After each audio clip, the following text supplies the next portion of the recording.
What's up, you guys? Good morning. I just weighed myself for you guys, and I'm gonna show you guys what I'm gonna be eating today. Trying to get back on my routine, but I'm gonna show you guys what I'm eating, and then I'm kind of gonna have a pep talk with you guys later, kind of tell you guys where I'm at and my state of mind with getting back in my routine and stuff, because it's not easy. But for right now, I'm gonna have 3/4 cup of oats, and I'm gonna put a Splenda in here. I'm also gonna have plant-based protein because you guys know I don't drink whey. I'm only on plant-based. Then I am going to drink my coffee because I need it. And I'm gonna start with my supplements as well today, but you guys know that I take it normally like on my second meal because my stomach's pretty sensitive. So I'm gonna start taking those today. And then I am defrosting Alaskan cod for meal prep. Okay. Okay guys, Maggie's behind the camera. We're gonna do a physique update. Physique update is I got another little baby physique in here. Okay, I'm showing you my natural blow.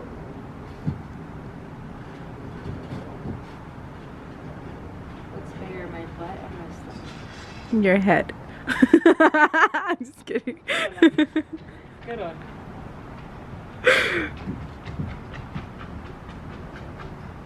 Okay, now I'm gonna flex. Is that better? Yeah.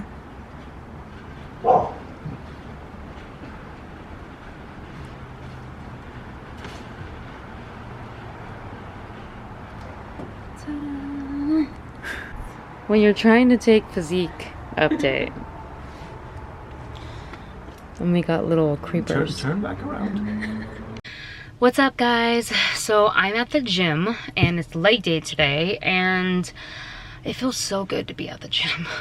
I've literally been off my fitness grind for, I would say, about a solid month. Consistently since I announced I was going to stop competing. You guys know that I was going to compete, and then I started transitioning into being a vegan, which now I'm a pescatarian. I do have chicken here and there, but not that much at all. I'm pretty much full pescatarian right now. But I got pretty confused like with my diet and like where it was going, and I started transitioning into being a vegan kind of like midway through prep. And it wasn't like the best idea, but I realized like for my health it was the best decision for sure. But as far as like having a guide and stuff like that, as far as like prepping for a show and then trying to transition, it's like really difficult. So I decided not to, but it wasn't just because of my diet. It was really because of, you know, the pressure that comes with competing. I haven't stepped on stage in like 2 years. My last show was in Italy, and it's a long story. I could talk about this forever, but long story short, I didn't place well, and I think that really like discouraged me. But besides that, like, you guys know that I've competed in a lot of shows and I've been a top bikini athlete, so that's like what I expect of myself. And when I'm not like at the top and I don't place well, it really gets to me mentally. And you know, a lot of people can say like they only compete for themselves, this, that, and the other, but at the end of the day, like, you want to place well, even if it's political or not. Like, you still want to place well. And you guys know that I stand by being natural, which is unheard of in the bikini pro world. I can tell you right now, as far as I know, I'm the only natural bikini pro. And you guys will know the difference, because if someone's natural at that level, there's a reason why they're natural. They have to have a really strong like foundation and backing towards being natural, because at that level there's really no reason to be natural. Like, you know, taking steroids for women, your physique is like, it literally looks 10 times more developed than a natural athlete. So that's the level that it's at, because everybody's on something, even at the amateur level, even at the local show, national, and pro level, more than ever now. And for me, like, coming back into the scene and being natural again, like, it's just, it's like intimidating and it's discouraging, you know, but I still hold my ground because there's no way I'd ever jump on anything. You guys know that I was raised in like a substance abuse home, so I just believe in being natural and healthy, you know. And the bodybuilding world, I got into it and started competing because it was something that mentally made me happy and physically made me really strong, and it helped me towards my goals and everything, you know. But nowadays it's just like who's running more stuff and who could be politically more tied to people to place. It's not anymore about like really inspiring women. Like for me, like when I go on other bikini pro like social media pages, and these girls are just like, they look insane. They literally look like physique competitors, and all these girls are like, oh my gosh, you inspire me, and I'm like, if these girls only knew what these girls or what the bikini girls are putting into their bodies, like it would change their whole perspective, you know. Like you girls have to really think about who you're looking up to, because a lot of the athletes nowadays, like, not to say anything about like getting boobs done or anything, but in the bikini pro world, like I'm literally the only one that's natural on top, maybe just a couple girls, but I believe in just embracing your body and just doing the best that you could do naturally, you know. So you guys just have to really, you know, be careful of who you're looking up to, because the ideal body that you think, you know, that's your goal, like you'll never get there naturally. And if you're looking up to that girl that's taking drugs, then you're gonna have to get on drugs too to look that way, you know what I'm saying? So it's just like what I represent, and you guys know I represent that. And like 6 years ago when I started competing, you know, I didn't care. Like I went up against all the odds. Like I was actually talking to my old coach this morning, and we were just talking about how I just went up against all the odds and I didn't care. Like I just had so much heart and dedication and discipline, and I only cared to do well, keeping my character, keeping my integrity, you know, not sleeping around with the judges. Like literally, I watched that episode the other day, and it's called like, not episode, but I was watching the news, and it's like that Me Too thing, and how all these girls are coming forward with how higher powers like try to sexually harass them and all this. And it happens in sports, it happens not even just in Hollywood, like that shit happens in real life. It happened to me, and I refused, and I got blacklisted from this judge, and he literally put me on the last placing the next 2 shows I went when I competed in front of him, and he was a head judge. He's no longer with the league now, but still, like that stuff, like, you know, I let karma handle that, but it still happens, and it happens on every level, you know, not just in the movie industry. Like, I'm gonna get back on my grind, you guys. I'm not saying that I'm gonna compete, but I did look at the schedule. But I feel like when I put it out there, like I just put too much pressure on myself. So if it happens, it's gonna naturally happen. And if I feel ready and that's what I wanna do, then that's what I'm gonna do. But besides that, like I'm just not gonna put that much pressure on myself and like call it like a bikini prep series and all this. Like I don't want it to be like that. I just wanna inspire you guys through, you know, we all go through, you know, the mental battle. Like we all do, you know, at every level. Like as a top bikini pro, like you have one of the best bodies in the world. I have one of the best bodies in the world when I'm at peak condition, and I too still go through it, you know. I still go through like body images, and I still go through self-doubt, and I still go through like body shaming, like all the time. Like it's constant that I'm always like feeling my stomach and like, and I'm telling you guys, that's why I looked at the pictures and I was like, whoa, I actually don't look that bad as I thought I did. It's crazy. It's just this whole mental thing in the fitness industry and just making your body look good. And I still fight it every day, you guys. Like I know it's not healthy that like I constantly think about like how I look and I'm not happy with it. But I think that's a daily struggle that all women go through, and that's just something that's inevitable because of society and because of social media and because of, you know, how a woman's supposed to look, you know. But in the end, like, we're not supposed to look like anything. Like, we're supposed to look like ourselves. And there's even another level of pressure when you're in the social media spotlight, you know. So I know I was talking to my old coach, Omar Ventura, and he does really well with men's physique now. Like his guy, Lucky Libra, got second in the Olympia, which is awesome. I'm very proud of him. I was his first pro, and to see him at that level coaching, you know, at that level now, is just like really cool to see. But I was just talking to him about, you know, being in that like competitive mindset is like the only thing that like keeps me going, you know? Like it just brings me to a whole nother level of mental challenge. Like I can work and grind all day, but there's something about the gym and dieting and just like putting all these limitations on yourself as like what you can eat and like how you have to train. It's like it's like the biggest mental battle. I think that's why so many women struggle with like dieting and like, you know, staying on like a routine, because it's really hard. Like I can say that I'm a very strong mental person. Like my mental game is like on fucking point. Like I'm strong as fuck. Like I know that, and I still struggle with it.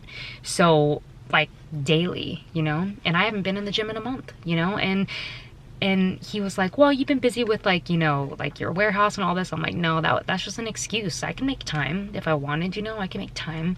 I can get up earlier. I can prep my meals and all that. So I don't know what I'm trying to say, guys. I'm just trying to say that stay strong, because even if you haven't been to the gym like I said, a day, a week, a month, 2 months, 3 months, if it's been a year, that's okay. You're human, but don't be so hard on yourself. Give yourself a little bit of slack and allow yourself to get back in the gym and allow yourself to feel that good feeling of working out and doing something so good for yourself, you know?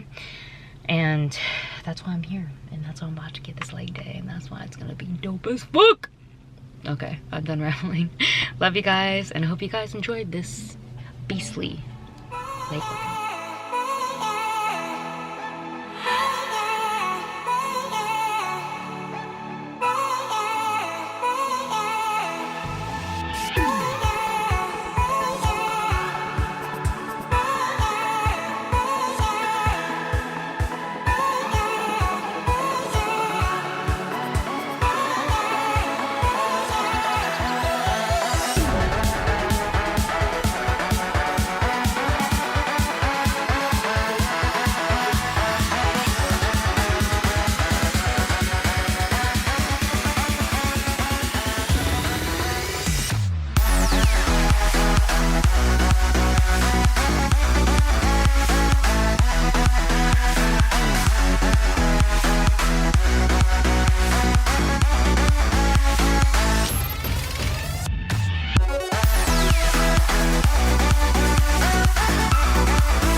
right, you guys, amazing workout.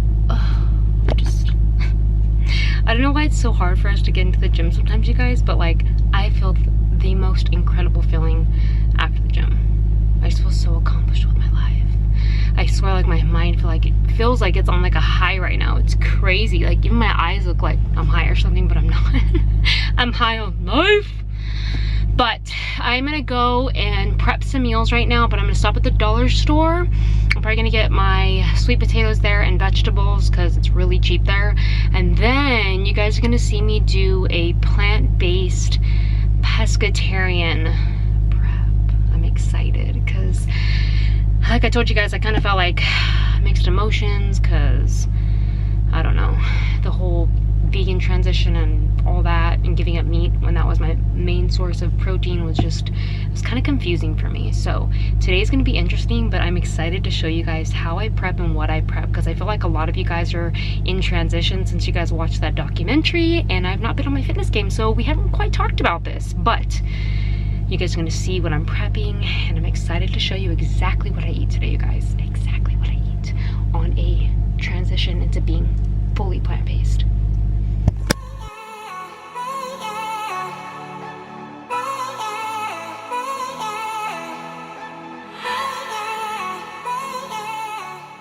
I don't ever care how successful I get or whatever. Like, I'm always down for a good deal and I'm not ashamed to go to the 99-cent store. My mom's an avid shopper at 99-cent store and she goes to like the cheapest grocery stores and she literally can cook a full meal for like 5 people like under 10 bucks. And I've always admired that. Like, I think that's amazing. And no matter how successful I ever get or whatever, like, I'm always down for a good deal. So 99-cent store, about to get all my onions and everything else that they have here.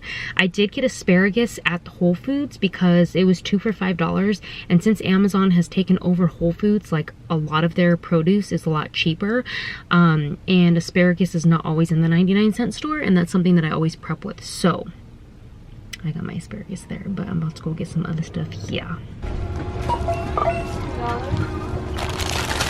So I'm going to show you guys what I got at the dollar store really quick. I got Brussels sprouts, I got mushrooms, I got garlic, red potatoes, yellow onions, and you know you're on that fitness grand life when you're having sugar-free gum. And then I got yams / sweet potatoes, I got squash, I got cucumbers when I need a snack, I got blackberries, brown rice, bananas, and I always stock up on my plastics. And I got 2 gallons of water because I'm going to be trying to drink my waters daily.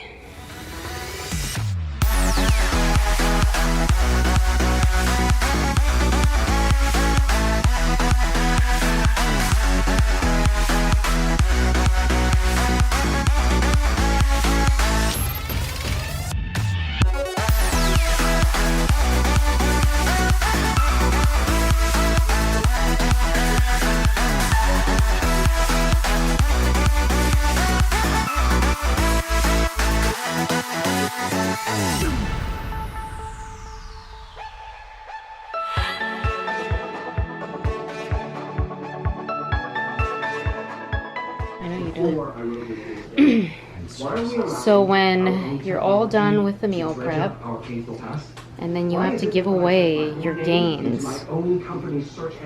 You know how serious this is? This is my meal prep. This is a do not disturb, a do not touch. Well, it hasn't been sectioned off in the Tupperware serious, yet, so that's serious love though. I got in at an early enough point, you know? Yeah, but don't ask anymore. That's all you get. You have to sleep at some point. So late start to my second meal of the day, but I have about 4 to 5 ounces of whitefish, about 4 to 5 ounces of red potato, and probably about a half a cup of veggies. So I'm having tempeh, red potatoes, vegetables, and I'm actually having a scoop of this hummus spicy avocado. It's not that. Okay, guys, fourth meal. I have red potatoes, cod, and veggies. No big surprise, but I am going to have some of this. Yes. Yes. And I'm not having any of this meal.